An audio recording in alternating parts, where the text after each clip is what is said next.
حضور کے وصال کے وقت یہ انتہائی اہم موقع تھا جس کو سنبھالا حضرت ابوبکر صدیق رضی اللہ تعالیٰ عنہ نے۔ اس وقت حالت یہ تھی جب حضور کا وصال ہوا تو حضرت عمر رضی اللہ تعالیٰ عنہ تلوار لہرا رہے تھے اور کہہ رہے تھے اگر کسی نے کہا کہ حضور کا وصال ہو گیا تو میں اس کی گردن کاٹ دوں گا۔ حضور علیہ السلام کچھ وقت کے لیے سکتے میں چلے گئے ہیں، پھر اپنی اصلی حالت میں لوٹ آئیں گے، تو اگر کسی نے یہ کہا تو میں اس کی گردن کاٹوں گا۔ حضرت زید بن عبداللہ کے بیٹے جا کے اپنے باپ کو خبر دیتے ہیں باغ میں کہ ابا جان حضور کا انتقال ہو گیا، تو وہ وہی ہاتھ اٹھا کے اللہ کی بارگاہ میں عرض کرتے ہیں اللہم اذہب بصری حتی لا ارا بعد حبیبی محمد احد صلی اللہ علیہ وسلم۔ وہ کہتے ہیں اے اللہ میری آنکھوں کی بینائی اچک لے، میں ان آنکھوں سے اب حضور کے علاوہ کسی اور کو نہیں دیکھنا چاہتا۔ حضرت انس بن مالک رضی اللہ تعالیٰ عنہ فرماتے ہیں کہ جب حضور مدینے میں داخل ہوئے اس دن سے روشن دن میں نے نہیں دیکھا، اور جس دن حضور کا وصال ہوا اس دن سے تاریک دن میں نے نہیں دیکھا۔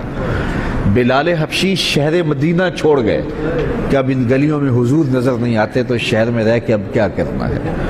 اسی طرح حضرت سیدہ فاطمہ رضی اللہ تعالی عنہا روتی تھیں اور ساتھ کہتی تھیں صبت علیہ مصائب لو انہا صبت علی الایام سرنا لیالیہ، میرے اوپر جو مصیبتیں پڑ گئی ہیں اگر وہ دنوں پہ پڑ جاتی تو وہ مصیبتوں سے رات بن جاتے۔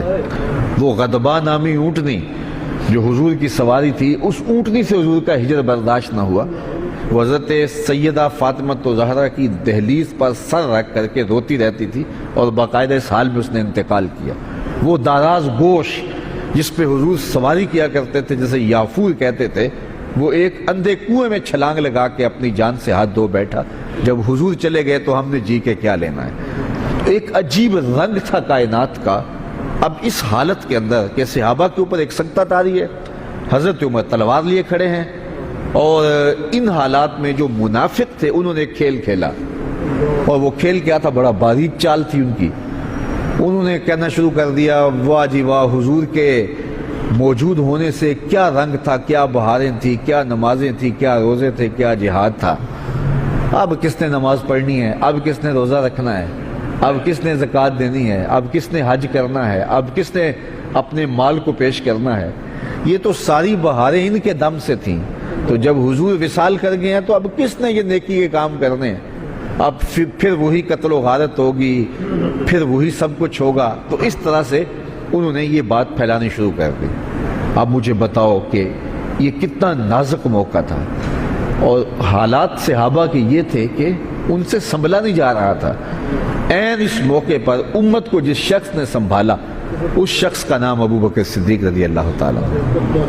تو حضرت ابوبکر صدیق کھڑے ہوئے اور لوگوں کو متوجہ کیا، اور لوگ متوجہ ہو کے ان کے قریب آئے، لیکن حضرت عمر رضی اللہ تعالیٰ عنہ اسی حالت میں تھے۔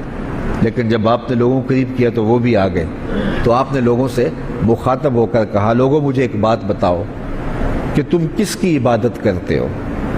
تو انہوں نے کہا کہ ہم اللہ کی عبادت کرتے ہیں۔ تو کہا کہ وہ تو حی ہے، وہ تو لا یموت ہے، وہ تو زندہ ہے، اس کو موت نہیں ہے۔ اور حضور اللہ کا فرمان اور حکم لے کر آئے تھے، اور جو ذمہ داریاں تھیں وہ نبھا کے حضور چلے گئے۔ اور پھر آپ نے وہ آیت پڑھی وما محمد اللہ رسول۔ صحابہ فرماتے ہیں ہمیں پتہ چلا کہ یہ آیت اس موقع کے لیے نازل ہوئی تھی، ہمیں پہلے کبھی اس کی طرف توجہ ہی نہیں ہوئی تھی۔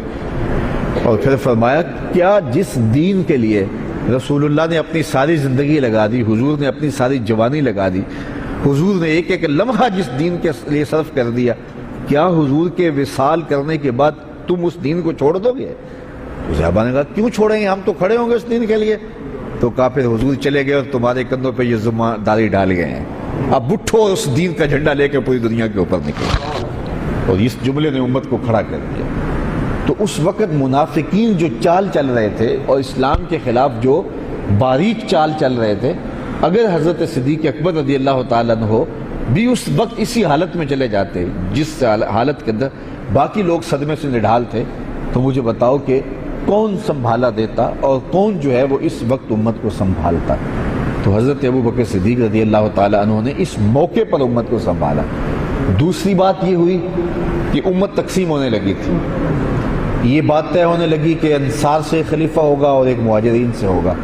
اس موقع پہ حضرت ابوبکر صدیق نے جا کے کردار ادا کیا اور امت کو اس نازک موقع پہ تقسیم ہونے سے بچا لیا۔ آج لوگ کہتے ہیں کہ ادھر حضور علیہ الصلوۃ والسلام کا جسد انور پڑا ہوا تھا اور انہیں خلافت کے معاملے پڑے ہوئے تھے، اور میاں یہی تو کام تھا ذمہ داری کا جو کرنے کا تھا، جو حضرت سیدنا صدیق اکبر نے کیا۔ اس وقت اگر نہ اٹھتے تو امت دو حصوں میں تقسیم ہو چکی ہوتی۔ تو یہ وہ احسان ہے حضرت ابوبکر صدیق رضی اللہ تعالیٰ عنہ کا کہ کلیجہ ان کا بھی پھٹ رہا تھا۔ حضور علیہ السلام کی وفات کا جو صدمہ تھا وہ انہیں بھی تڑپا رہا تھا، بلکہ ایک زمانہ ایسا آیا کہ حضور نے صحابہ سے خطاب کرتے ہوئے فرمایا کہ اللہ نے ایک بندے کو اختیار دیا ہے کہ وہ اس دنیا کو اختیار کر لے یا آخرت کو اختیار کر لے، تو اس نے اس دنیا کی بجائے آخرت کو اختیار کر لیا۔ تو حضرت صدیق اکبر رو پڑے۔ تو باقی صحابہ نے حضرت ابوبکر سے پوچھا کہ ابوبکر یہ بات رونے والی تو نہیں ہے؟ تو کہا تم نہیں سمجھ رہے، اس بندے سے مراد خود حضور کی ذات ہے۔ تو اس کا مطلب یہ ہے کہ حضور اب ہم سے جدا ہو رہے ہیں، اور انہیں برداشت نہیں ہو رہا تھا۔ لیکن اس وقت جب یہ نازک موقع آیا تو حضرت ابوبکر صدیق نے کھڑے ہو کے امت کو سنبھالا دیا، اور پھر جو ہے وہ امت کو پاؤں پہ کھڑا کیا۔